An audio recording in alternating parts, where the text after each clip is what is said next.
like I was coming out of a locker room for a game. You know? But when I'm home in Atlanta with my wife and my 2 kids, I have 2 kids, 11 months apart, Irish twins, 12 and 13. Give us a run for our money every day of the week, right? And when I travel, I keep my quote cards with me, and so I'm gonna read a few so you get a sense of what I'm speaking of. And so the first one reads, don't be pushed by your problems, be led by your dreams. Woo!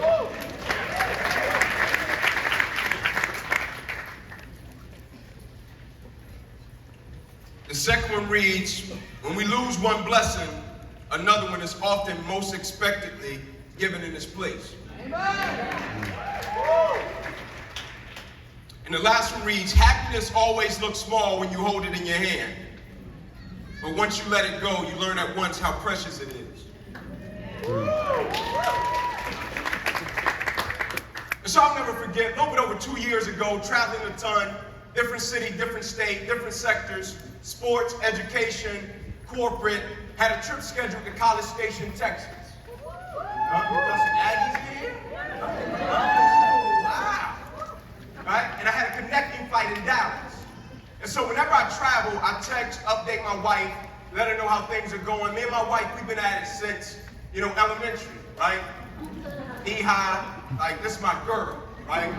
Sneaking at grandmother's back door, like, this is my girl, right? And so I text and I update my wife and let her know how things are going. And so when I get to Dallas, everything is going great. Right, I get in line, I'm pulling up my boarding pass, I'm inching forward toward the gate agent, and right when I get to the gate agent, I go to hand him my boarding pass. And when I look up, I see the pilot. And the pilot is walking off the plane, got his briefcases in his hand, walking at a pretty brisk pace. And when he got next to me, I said to him in a joking manner, I said, hey brother, where you going? I was like, the plane that way. He's like, yeah, we hit a bird. I was like a little bird? He's like, yeah, a bird. I was like, no disrespect to the bird, but the bird gone, right? Like, plain bird, that's no match. He was like, yeah, but it's a protocol we gotta go through. Sometimes, we fly things dead in the plane, there could be blood on the plane. It's just a protocol we gotta go through. I said, great, man, I travel a lot. If you don't mind, can I come and sit beside you? I just would like to understand the protocol. Guy was nice as all get out. We take our seats, introduce ourselves, and he says to me, hey, Ink, we'll be fine unless they bring out the plane tow truck. He said, if they bring the plane tow truck, we'll have to wait probably 2.5, maybe even 3 hours. Right? Been traveling coming up on 17 years, never heard of a plane tow truck in my life. Within 3 minutes, what do you think showed up? A freaking plane tow truck, right? I'm telling you, man. We sit there, 3 hours go by. Right? We're sitting there, getting acquainted, get on a new plane, pulling off the runway, pilot comes over the intercom and says, guys, I hate to inform you, but we have to go back to the gate. Oh. And everybody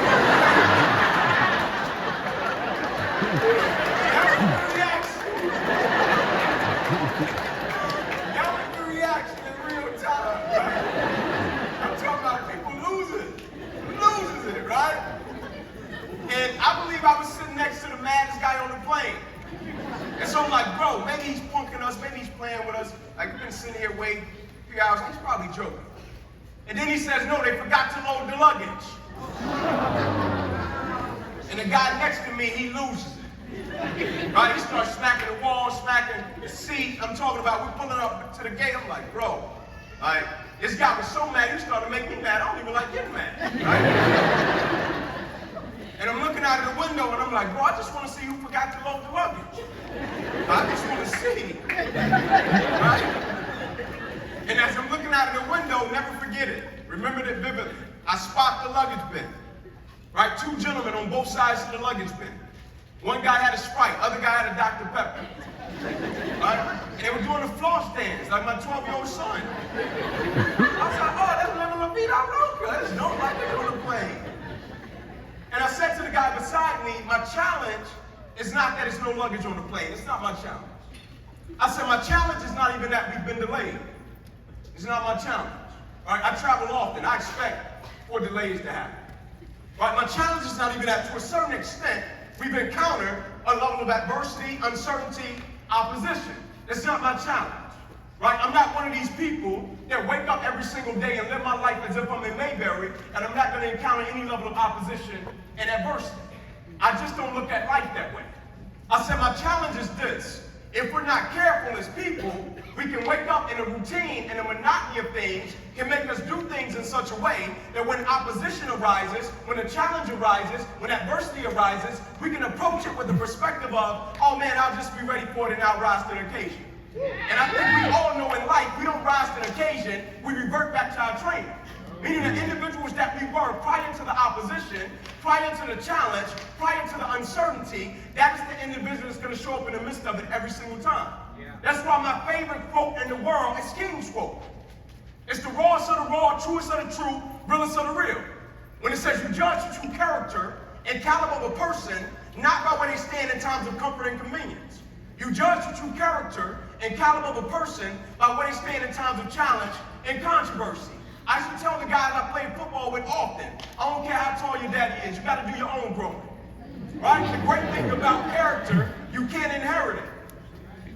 Right? No matter where we were born or who we were born to.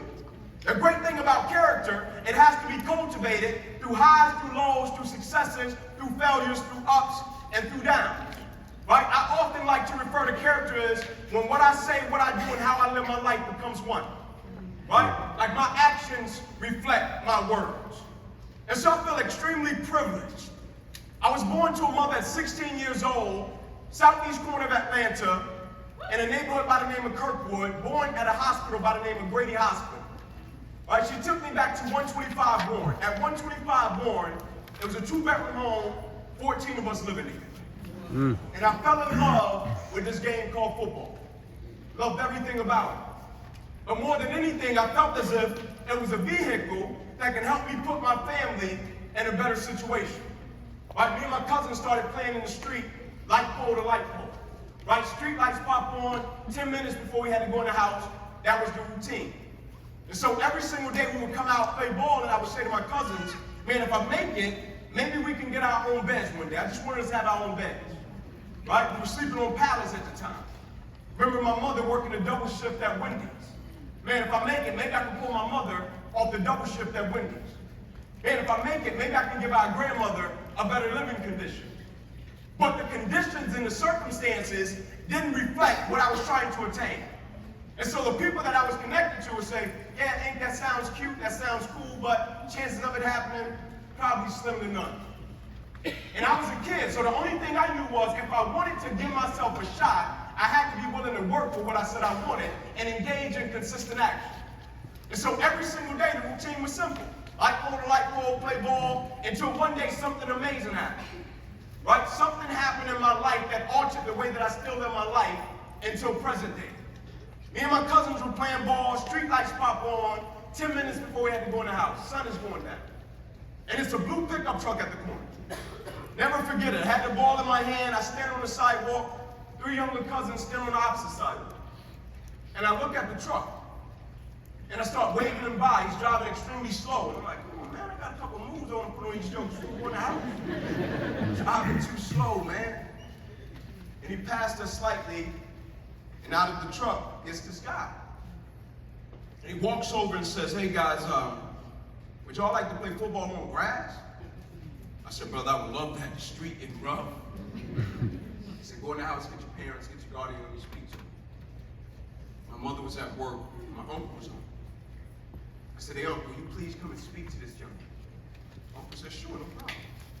Uncle came outside, guy extended his hand. He said, hey, man, my name is Trey. He said, I run a program across town with the kids. I think if you bring the boys out, it'd be a great opportunity for them. It could really help them. My uncle responded, sir, we greatly appreciate it. He said, but I hate to inform you, we just don't have the money for anything like that. If it costs money, we're spared at this moment. He said, Inky's mother, single mother, other 3 fathers in and out of the system.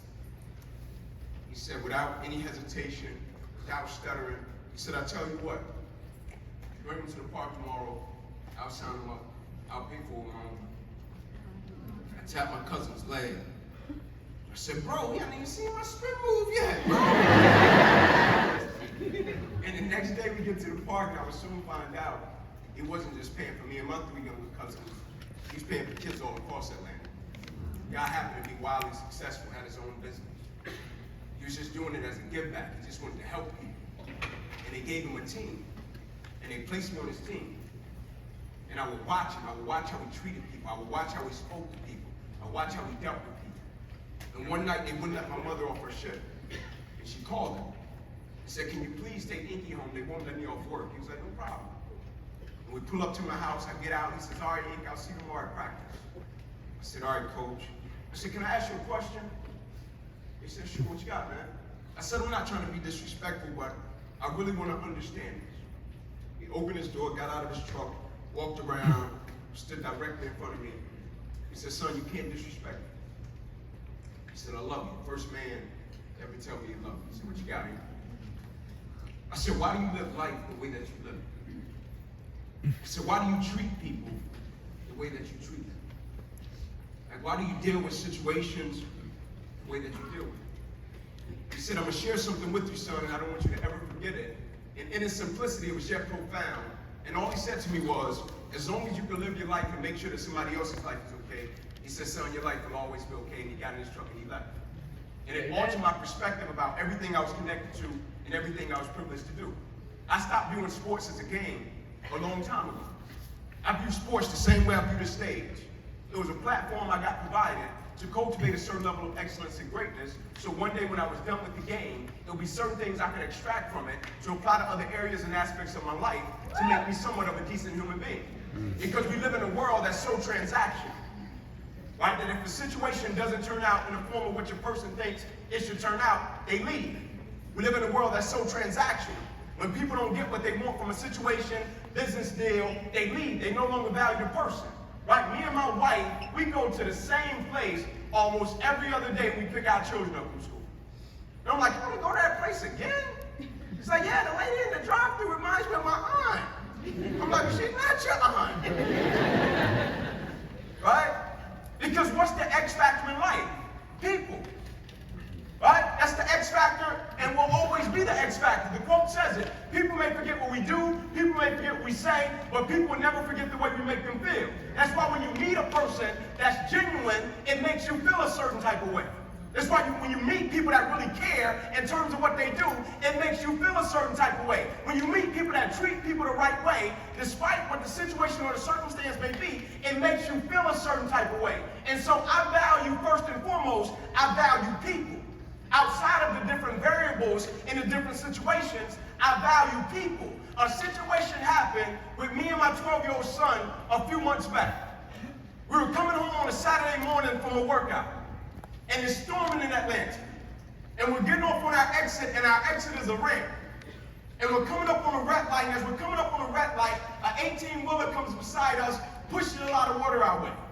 And when it pushes water our way, my truck hits a little puddle and does a slight shift. But when it did the slight shift, I thought it was just a slight shift. But my truck keeps spinning. And I'm like, "Man, we're in a full-blown hydrant." And as we're spinning toward a retaining wall. And my truck is a lot taller than the retaining wall. And we're on a ramp. And so if we hit this retaining wall, in my mind, I'm thinking, "Man, me and my son are going to flip over. That's a nice fall." And so as we're spinning, something hits my spirit and says, "Let go of the wheel." And like, I can't do it. I mean, I drive with one hand. Like, I ain't got another hand to put on, but I can't do it. And we're spinning, and I look at my son. And my son says, "Dad, I feel like we're about to die." It hits my spirit again. Let go of the wheel, eh? Let it go. Because for some reason in life, it's a direct correlation. When we feel as if we lack control or have a false sense of control, when life is asking us to let go of old situations, old people, old environments, like we can't let it go because we feel as if we have a certain level of control. But the quote says it, every next level of our lives demands a new version of us. And so I ask people often, "Is your software updated?" And they often think that I'm referring to technology. And I'm like, "Bro, Apple's so cold-blooded, they'll update your phone while you sleep." Right? But one of the most powerful statements that ever got told to me when I was a teenager was, always always be willing to reevaluate what you think you know to be true. Right? Does the information, does the environment, does the people that we hang around, does it serve us with the people we're trying to become and the places that we're trying to go? Right? Who we hang around is who we become. Who we run with determines the direction that we run. And so I let it go. And we spin, and we hit the wall. And when we hit the wall, instead of flipping over, we flip in the opposite direction. Flip, we land. Pop my seatbelt, I run around, go to my son's side, I check on him, he's good.